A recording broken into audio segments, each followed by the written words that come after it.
guys, it's me, Junior.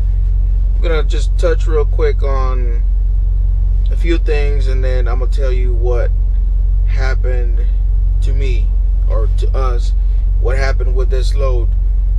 First things first, Steven's doing good. He's already floating gears. He's at the top resting, so figured to come over here and do this video, talk about what happened with the current load that we have and why you should do the things you do. All right. It only took one time for me to tell Steven how to float the gears, what to do with the pedal, and your hand on the shifter. It has a lot to play with, how you float, how well it comes out and goes in the gear. So, he did that. He's been doing it ever since I told him, or showed him what to do. So he's doing that on his own now. It's a good thing. So you guys, you don't have to worry about him double clutching anymore. He's already got his CDL. So again, the double clutch is for test purposes. So I'm gonna tell you what happened with the current load. Right now I'm sitting a few miles down the road from the receiver, which is a Walmart DC up here in Grandview, Washington. We got to this receiver this morning, right around Tuesday morning, about 10 o'clock.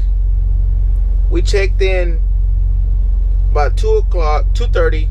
They said, come back, there's not an appointment scheduled, come back at 5:30. At 5:30, we got an appointment set up. We was able to get in, and we're in the dock. Cool, getting unloaded. It took them longer than usual.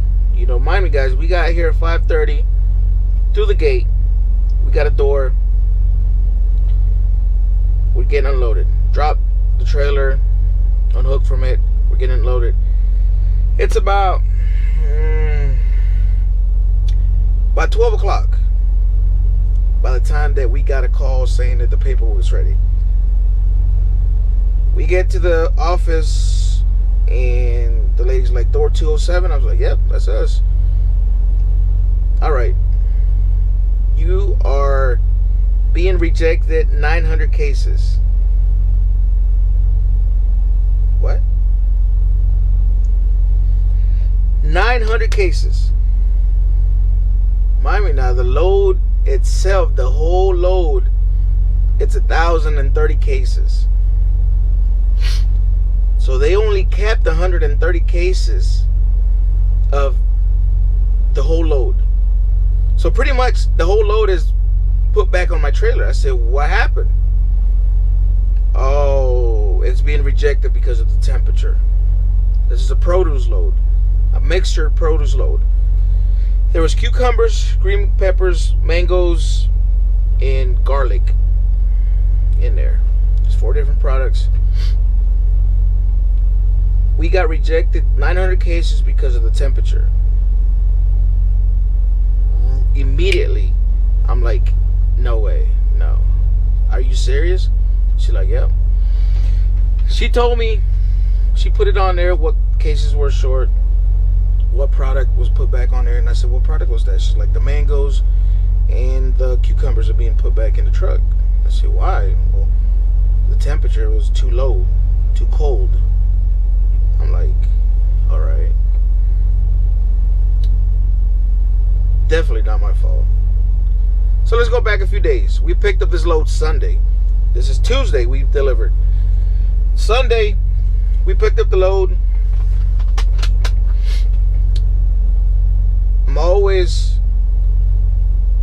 I'm the type of person that I like to leave a paper trail. I like to leave a paper trail because if you talk to anybody, the words are taken by the wind. But if you have something written, he can't come back. That person cannot come back and say they didn't say that. So if you got Joe telling you that he's going to give you $10, I could tell you I'm going to give you $10. That don't mean I'll ever give it to you. Or he can come back, Joe can come back and say, well, I don't remember, man, this and that. So leaving a paper trail. I'm big on that. Always using the Qualcomm, talking to dispatch, to whoever. Use the Qualcomm, guys. So we left the shipper. It was a Walmart load being cross-docked, so it's going from a Walmart DC in Colton, California to Grandview, Washington, another Walmart DC. So when we left the Walmart DC in Colton, California, the bill said 48, which I'll show you right here. Look, it clearly says 48 continuous. We do the live load call. We're going over the bills, verifying the information, temperature, piece, pallet, weight, destination, all that sort of stuff, seal number, bill of lading number, and whatnot, right? So we get to the temperature, and I told him it's 48. When we first got the load, we were supposed to run at 34. But if the bills say something, we have to go with what the bills say. The bill is a legal contract, or at least that's what they tell us, a legal contract. Which, if the customer wants to run it at 48, I would run at 48. So I do a live load call. We're verifying all the information. Well, actually, Steven is my student, and he's got it on speakerphone. And anytime he talks to him, I'm there listening. He's going over it. And then when he gets to the temperature, he says, yeah, it's supposed to be 48. No, he says, go ahead and run at 34. Immediately, I'm already triggered to tell Steven, tell him to send you a Qualcomm message. To send you a message on the temperature change. Because if the bills say 48 and Joe Blow wants me to run at 34, Joe Blow is going to have to send me a temperature change over the Qualcomm telling me what he wants me to run it at. So Steven goes ahead and tells him, he proceeds to tell the guy over the phone and says, look, man, I need a temperature change message. I need a message over the Qualcomm. While we was on the phone, he sent the message on the Qualcomm. And I put it up, so you guys could see it.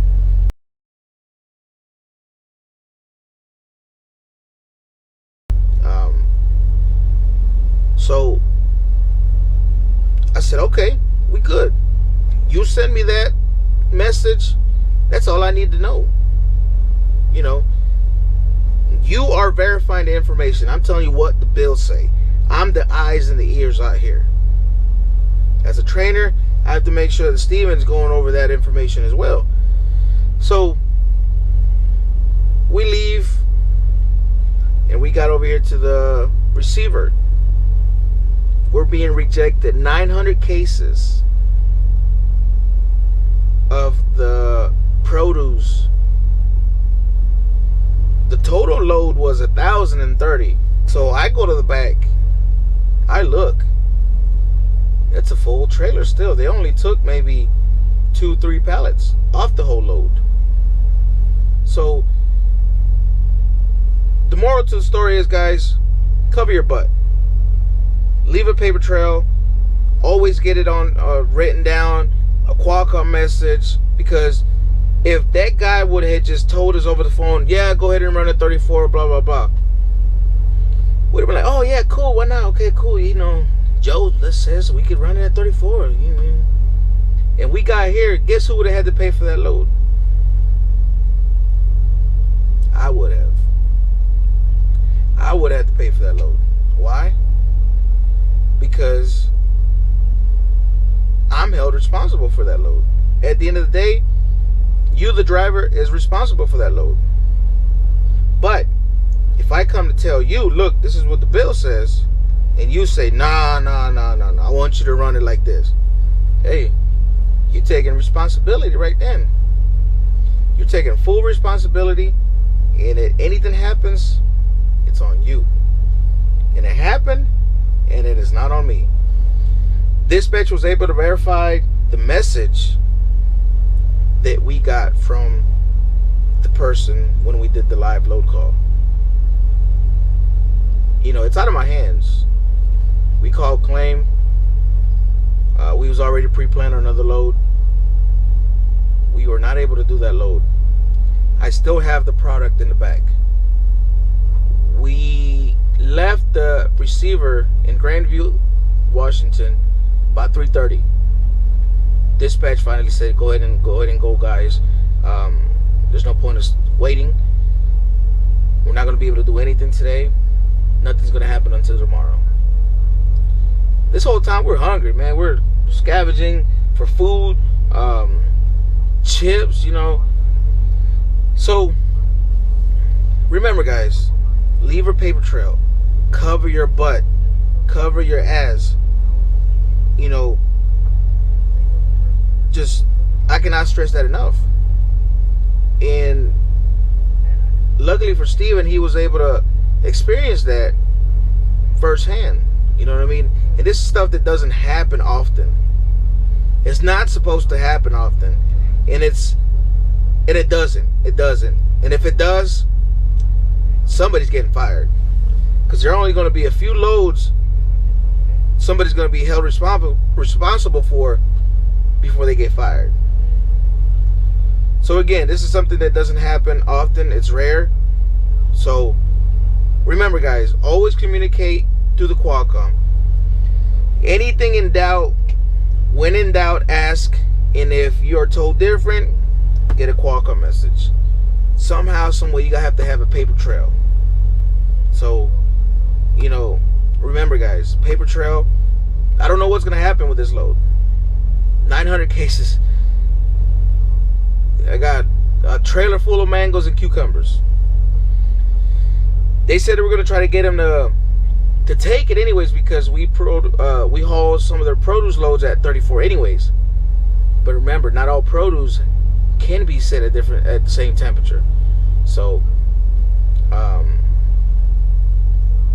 yeah, that's pretty much it, man. I'm still stuck. Now I got taken off that other load that I was supposed to do. I'm waiting on something. I don't know if claims is gonna come back and tell me to take it to or a food bank or whatever. Or what. So now I'm stuck on this. I have to find out with dispatch. Am I gonna get paid detention, layover? It doesn't compare to what I could have been as opposed to me doing a load. But who wants to sit on the load because Joe Blow decides he wants you to run it at 34 when the bills say 48? To me, that's not good.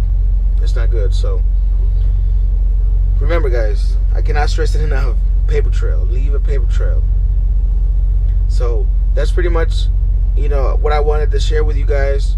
What happened with this load, and what you need to do so it doesn't happen to you. Or if it does happen to you, you're not held responsible, because again, that's a lot of money back there. Produce is very expensive. Very expensive. So if I can't even imagine what the price of that would be,